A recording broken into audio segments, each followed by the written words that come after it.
Dobro jutro, Isuse moj, hvala tebi što s nama hodaš. Lijepo je znati ko si, što si, lijepo je živjeti u Božjoj snazi. Kad srce vodi, a istina traži, kroz vatru i tamu, bez straha i laži. Probudi se, ne boj se više, otvori srce, pusti ga blizu. U njemu je ljubav, u njemu je mir, spas dolazi kroz Božjeg Sina. Predugo smo šutjeli, gledali sa strane, dok su nam srca postajala prazna.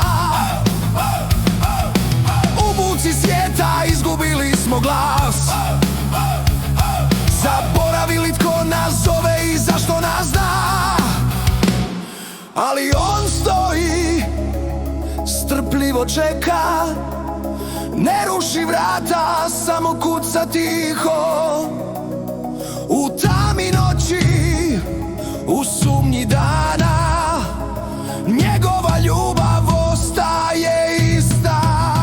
Probudi se, ne boj se više, otvori srce, pusti ga blizu. U njemu je ljubav, u njemu je mir, spas dolazi kroz Božjeg Sina.